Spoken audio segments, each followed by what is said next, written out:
Hi guys, मेरा नाम सागर आज चौहान है। कैसे हो आप लोग? आज हम लोग बात करने वाले हैं 5 reasons that you should break up. अभी मैं कोई लव गुरु या मैं कोई साइकोलॉजिस्ट नहीं हूँ।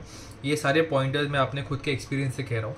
एंड कहीं ना कहीं आई फील कि यंग लोगों को, चाहे वो 18 से 24 से लेके 25 तक हो, अगर ये मेरे कोई भी पॉइंटर्स उनको अगर बराबर लगते हैं, आई फील ये पॉइंटर जो आज हम लोग डिस्कस कर रहे हैं, मुझे लगता है a male and a female both should think about it. एक लड़का और एक लड़की को ये दोनों पॉइंटर सोचने चाहिए। एंड कभी कभी कोई कोई रीजन होते हैं हमारे सामने ही होते हैं। शायद ये जो रीजन मैं बोलूँगा आपको, मे बी आपको ये चीज़ें पता होंगी, लेकिन हम लोग वो चीज़ों को अवॉइड करते हैं। मुझे ऐसा लगता है कि अगर आप कोई डिसीजन जो कि बहुत ही टाइम से पेंडिंग है एंड वो नहीं ले रहे हो, maybe this is the sign of the video that you should take that. So before we begin this video, please like it, share it, subscribe it, share it with your friends, and do let me know in the comment section how I can improve. The first point, आप अगर notice करते हो कि आपकी compatibility level ना थोड़ी कम हो गई है। मुझे ऐसा लगता है कि कहीं ना कहीं whenever you see somebody, चाहे वो लड़का हो या लड़की हो, और आपके अंदर फट करके एक स्पार्क आता है and you feel this is the person for you, and आप भगवान जी ने आपके लिए यही भेजा है।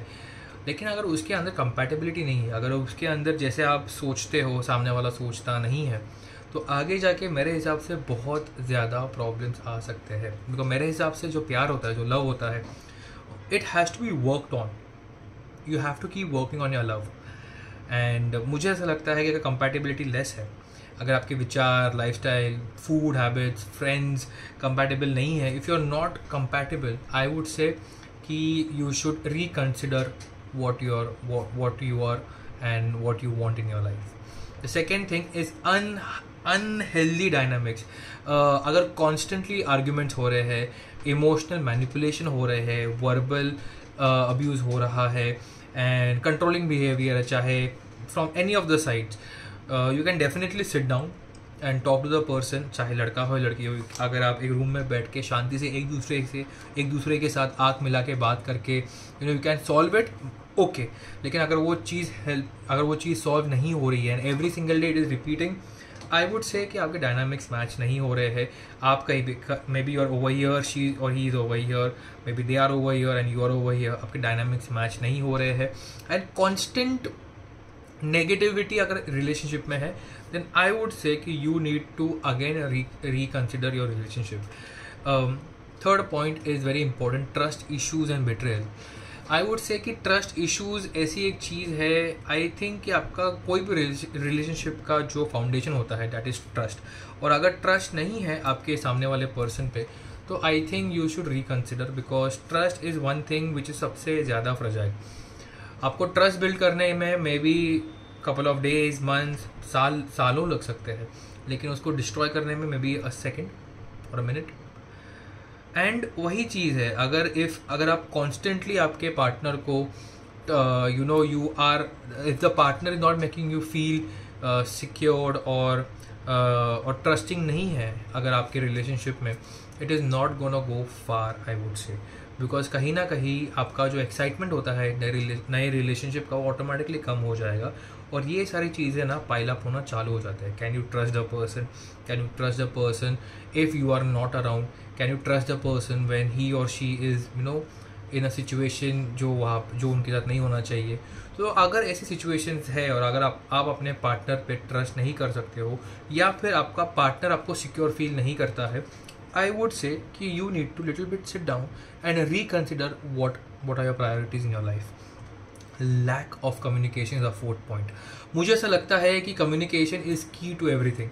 चाहे वो आपका गर्लफ्रेंड बॉयफ्रेंड का रिलेशनशिप हो, हस्बैंड वाइफ का हो, फादर और बच्चों के बीच में हो, मदर फादर का बीच में हो। सो आई थिंक अगर आप कम्युनिकेट नहीं कर पा रहे हो, if you are not being able to communicate with your partner openly, I would say again reconsider. Communication is a two way process. जिसको कहना है, the person needs to feel very secured over here, और जो सुन रहा है, the person needs to open, he needs to have open mind, open judgements, I would say. So अगर if you can communicate with each other like friends, like buddies, I would say कि you are gonna have a rocking relationship. लेकिन अगर आपको डर लगता है उनके सामने ओपन अप होने के लिए, then I would say you need to reconsider. अभी कम्युनिकेशन ऐसी एक चीज़ है ना जो कि आपको long time, it is a very slow process. Maybe initially when you are in a relationship आप उसको ना थोड़ी थोड़ी चीज़ें बताते हो, लेकिन व्हेन यू आर थिक में, व्हेन अगर आपका रिलेशनशिप बहुत ही गाढ़ा हो गया है, बहुत ही बहुत सारे मंथ्स हो गए हैं, बहुत सारा टाइम बिता दिया, देन आई वुड से कि आपको कम्युनिकेशन करना एवरी सिंगल डे ज़रूरी हो जाता है। चाहे वो 5 मिनट के लिए हो, 10 मिनट के लिए हो, try sitting down with your partner and having heart to heart conversation, maybe even a small conversation की how was your day. Fifth thing is stagnation. मुझे ऐसा लगता है कि एक रिलेशनशिप में कोई भी आता है, या मेल हो या फीमेल हो, डेफिनेटली एक ग्रोथ होनी चाहिए, चाहे वो फिजिकली हो, इमोशनली हो, कमर्शियली हो। कहीं ना कहीं वो आपको, आपका रिलेशनशिप आपको पुश करना चाहिए to be a better person. And अगर वो नहीं हो रहा है, I would say again reconsider. Relationship I think is a very beautiful thing.